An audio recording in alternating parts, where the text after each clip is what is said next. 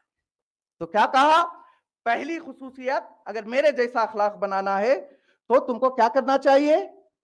میرے جیسا بننے کے لیے بتائیے آپ، اگر آپ کو یاد ہے، ابھی تو میں نے کہا رسول اسلام مسجد میں گئے، انہوں نے کتنی چیزیں بتائی؟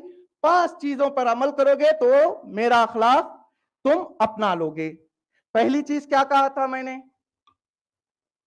جی ہاں ماشاءاللہ، ان کی صحت و سلامتی کے لیے بآواز بلند صلوات پڑھیے۔ رسول اسلام نے کہا تھا اگر میرے جیسا بننا ہے تو تمہارا اٹھنا بیٹھنا اچھا ہونا چاہیے، تم اپنے ایتھک کو صحیح کرو۔ دوسرا، اگر میرے جیسا بننا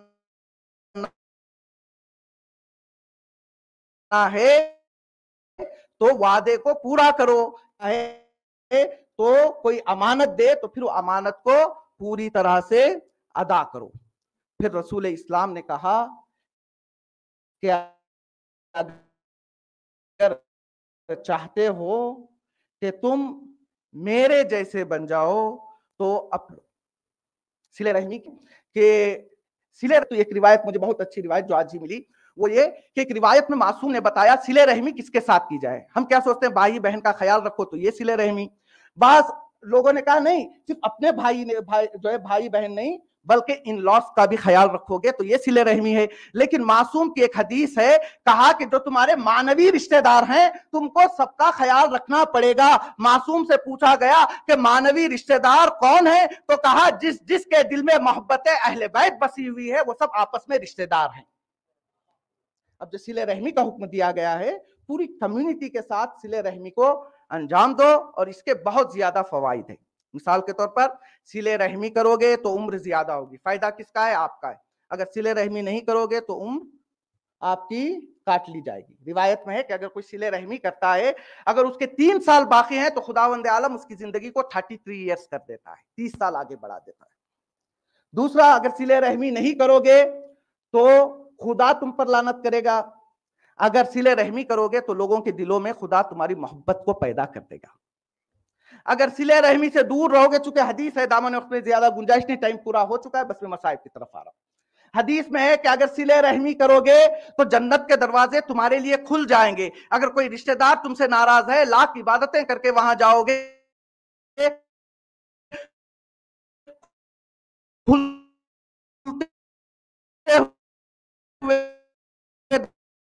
دروازے بھی جیسے تم کو آتے ہوئے دیکھیں گے بند حسان جنت کی بو۔ اگر میرے جیسا اخلاق بنانا ہے تو یہ ساری چیزوں کو اپنی زندگی میں داخل کرو۔ اور جناب علی اکبر علیہ السلام ہر چیز پر عمل کرتے تھے، اسی لیے ان کے لیے امام حسین نے کہا ایسا غلام جا رہا ہے جو سیرت میں، صورت میں، گفتار میں میرے نانا کے مشابہ ہے۔ میں نے کہا صلہ رحمی کیا ہوتی ہے؟ کہ جس میں پورے قوم کا خیال رکھا جائے۔ تاریخ میں ملتا ہے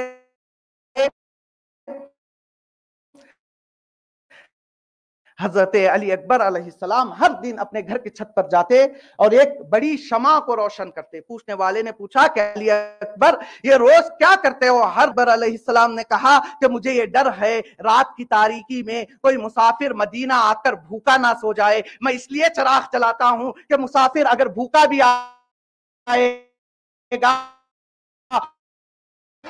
حسین کے گھر پر چراغ دیکھے گا تو حسین کے گھر آ کر اپنے پیٹ کو بھرے گا۔ یہ سیرت میں، گفتار میں رسول کے مشابہ۔ اگر ہم یہ دعویٰ کر رہے ہیں کہ علی اکبر کا اخلاق ہمیں اپنانا ہے تو پھر ہمیں چاہیے کہ ہم بھی صلہ رحمی کریں۔ اور آخری چیز رسول اسلام نے کہا وہ برٌ بوالدیک۔ قرآن میں جگہ جگہ پر جہاں بھی خدا نے کہا میری عبادت کرو، فوراً کہا وبالوالدین احسانا۔ کچھ لوگ ہوتے ہیں باہر بڑے دیندار شریف، گھر میں ماں باپ ان سے پریشان ہے، تھوڑی ضرورت بیان کرتے ہیں، چلاتے ہیں، چیختے ہیں، باہر آ کر ایسے تظاہر کرتے ہیں کہ میں سب سے بڑا مومن ہوں۔ اللہ نے نماز کا حکم پہلے نہیں دیا، روزے کا حکم پہلے نہیں دیا، اپنی عبادت کے بعد عملی میدان میں پہلا حکم دیا وبالوالدین احسانا۔ اور احسان کا معنی یہ نہیں کہ کھانا ساتھ ماں باپ نے تمہیں پالا، اسی لاڑو پیار کے ساتھ تم بڑھاپے میں والدین کا خیال رکھو۔ اور حضرت علی اکبر علیہ السلام کے بارے میں ملتا ہے کہ علی اکبر نے کبھی بھی اپنی زندگی میں نظریں ملا کر اپنے باپ کو نہیں دیکھا تھا۔ جب بھی امام سے گفتگو کرتے تھے تو نظریں امام کی خدموں پر ہوتی۔ اگر جوان یہ دعویٰ کر رہا ہے کہ میں علی اکبر کا ماتم کرنے والا ہوں اور اپنی جوانی کا زور والدین پہ بتا رہا ہے، تو پھر یہ علی اکبر علیہ السلام کا وفادار نہیں ہے، بلکہ علی اکبر علیہ السلام کا غدار ہے۔ تاریخ میں ملتا ہے کہ علی اکبر علیہ السلام کی جیسے ہی ولادت ہوئی، مولا امام حسین علیہ السلام جب تک علی اکبر کی زیارت نہیں کرتے تھے آپ کو چین نہیں آتا تھا۔ تاریخ نے بتایا آدھی رات، جناب ام لیلہ کہتی ہیں کہ آدھی رات ہے، میں نے دیکھا علی اکبر کے جھولے کے اوپر ایک سایہ ہے۔ جناب ام لیلہ کہتی ہے میں پریشان ہو گئی، کون ہے؟ آگے جا کر دیکھا، ابھی میں بولنے ہی والی تھی، امام نے کہا لیلہ خاموش ہو جاؤ، میں اپنے بیٹے کے چہرے کی زیارت میں مصروف ہوں۔ لیلہ نے کہا آقا صبح بھی تو ہو جائے گی، صبح آپ دیدار کر لیتے۔ امام نے کہا نہیں، چند گھنٹوں بعد اگر میں اکبر کی زیارت نہیں کرتا ہوں تو حسین کے دل کو قرار نہیں ملتا ہے۔ آزادارو، علی اکبر کوئی معمولی شخصیت نہیں ہے۔ جب علی اکبر مدینے کی گلیوں سے نکلتے تھے تو لوگوں کا ہجوم ہو جاتا۔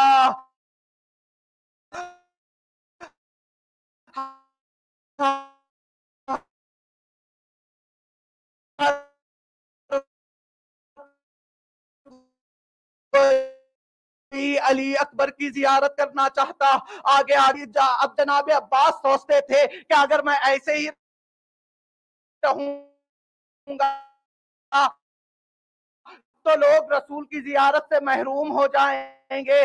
قاضی ابو الفضل عباس اپنے ہاتھ علی اکبر کی زیارت کرے۔ اور دوسری بات یہ، علی اکبر اس شخصیت کا نام ہے کہ جس نے فنون جنگ حضرت عباس علیہ السلام سے سیکھے ہیں۔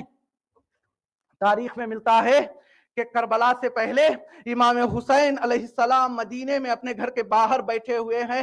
اتنے میں امام حسین علیہ السلام نے دیکھا کہ ایک طرف سے غازی ابو الفضل عباس علیہ السلام اور دوسری طرف سے آپ کا جوان بیٹا فنون جنگ سیکھ کر آ رہا ہے۔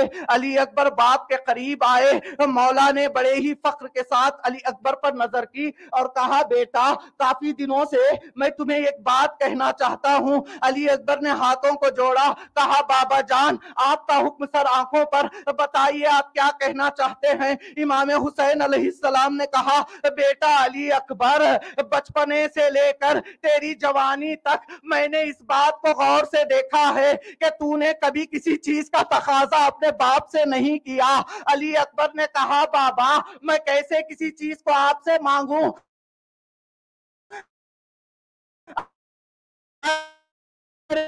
میری پھوپھی اماں میرے کہنے سے پہلے میری ہر ضرورت کو پورا کر دیتی ہے امام، لیکن مجھے انتظار رہے گا نہیں، میں کسی وقت اپنے باپ سے کوئی چیز مانگو میں کہوں گا مولا کربلا میں وہ وقت آ گیا، آپ کا جوان بیٹا ہے روز عاشور آپ سے ایک چیز مانگ رہا ہے، اے بابا مرنے کی اجازت دے دیجئے۔ ضعیف باپ ہے، جوان بیٹے کو مرنے کی اجازت کیسے دے گا؟ المختصر امام نے کہا ہے بیٹا علی اکبر میں نے تمہیں نہیں پالا ہے، جاؤ پہلے جا کر اپنی پھوپھی اماں سے جنگ کی اجازت لے لو۔ علی اکبر پھوپھی کے قریب پہنچے، ہاتھوں کو جوڑا، کہا پھوپھی اماں اکبر کو جنگ کی اجازت دیجئے۔ زینب کے زبان سے صرف ایک جملہ نکلا، اے بیٹا اکبر کیا میں نے تجھے 18 سال اس لیے پالا تھا کیا آج مرنے کی اجازت دے دوں؟ بیویوں میں کوہرام مچا، علی اکبر خیمے سے باہر نکلنا چاہتے ہیں۔ حمید کہتا ہے میں نے دیکھا جب علی اکبر خیمے سے باہر آنا چاہتے تھے تو ایک بی بی تھی جو علی اکبر کے ابا کے دامن کو پکڑ کر کھینچ رہی تھی۔ حمید کہتا ہے میں نے سوچا شاید اکبر کی ماں ہوگی، پھر حمید کہتا ہے نہیں نہیں اگر اگر اکبر کی ماں ہوتی تو شانہ پکڑ کر کھینچتی، ضرور یہ حسین کی 4 سالہ سکینہ ہے جو اکبر کے آبا کو پیروں سے کھینچ رہی ہے۔ المختصر، علی اکبر گھوڑے پر سوار ہوئے، امام سے وصیت ہوئی، علی اکبر میدان کی طرف بڑھے، کچھ دور چلے تھے، محسوس یہ ہوا کہ کوئی پیچھے چلا آ رہا ہے۔ علی اکبر نے مڑ کر دیکھا، کیا دیکھا؟ ضعیف باپ ہے جو کمر کو پکڑے ہوئے جوان بیٹے کے پیچھے پیچھے چلا آ رہا ہے۔ علی اکبر گھوڑے سے اترے، ہاتھوں کو جوڑا، کہا بابا آپ نے تو مرنے کی اجازت دے دی تھی، اب پیچھے کیوں آ رہے ہو؟ علی اکبر سے امام نے کہا، اے بیٹا تم نہیں سمجھو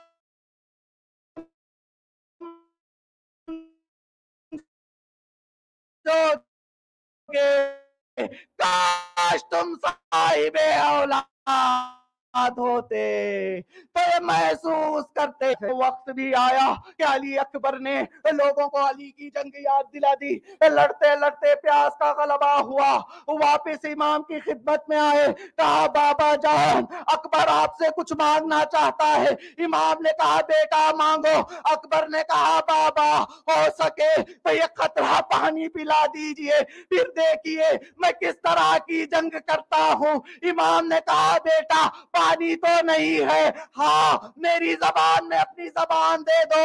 علی اکبر نے باپ کی زبان میں اپنی زبان دی، فوراً زبان کو کھینچ لیا، کہا بابا میں آپ کی زبان تو میری زبان سے زیادہ خشک ہے۔ آزادارو دوبارہ علی اکبر میدان میں گئے، جنگ کرتے رہے۔ ایک ظالم نے ایک ایسا نیزہ علی اکبر کے سینے کی طرف پھینکا، علی اکبر کے سینے پر برچی کا پھل لگا، علی اکبر گھوڑے پر سنبھل نہ سکے، گرتے گرتے آواز دی، اے بابا علی اکبر کا سلام قبول کیجئے۔ اب تاریخ بتاتی ہے امام حسین علی اکبر کی لاش تک پہنچتے 70 مقامات پر گرتے ہیں، 70 مقامات پر بلند ہوتے ہیں، کہتے جاتے ہیں اے علی اے علی میرا علی کہاں ہے؟ وہ وقت بھی آیا، باپ بیٹے کی ملاقات ہوئی، بیٹے کے سینے پر باپ نے دیکھا کہ ہاتھ رکھا ہوا ہے، پوچھا بیٹا آپ کا ہاتھ سینے پر کیا ہے؟ علی اکبر نے کہا بابا سینے میں برچی کا پھل چبا کیا۔ علی کو یاد کیا، جوان بیٹے کے سینے سے برچی کے پھل کو نکالا، ارے برچی کا پھل نہیں، ساتھ میں علی اکبر کا کلیجہ بھی نکل آیا۔ اب ضعیف باپ ہے، جوان کی میت پر بیٹھا ہوا ہے، چاہتا ہے کہ خیام کی طرف لے جائے، اب باپ نے اتنی ہمت باقی نہیں کہ وہ کڑیل جوان کے لاشے کو اٹھا سکے۔ امام نے آواز بلند کی، کہا اے بنی ہاشم کے بچوں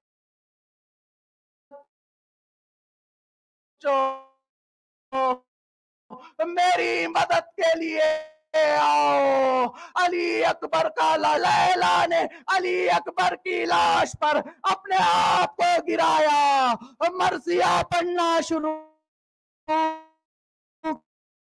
کیا، اے لال تجھ پہ کیسی قیامت گزر گئی، وہ حسن کیا ہوا، وہ جوانی کدھر گئی، اڑ اڑ کے ریلنے والی نہ مر گئی، جب تک ان دن کو چین نہ راتوں کو سوؤں گی، جب تک جیوں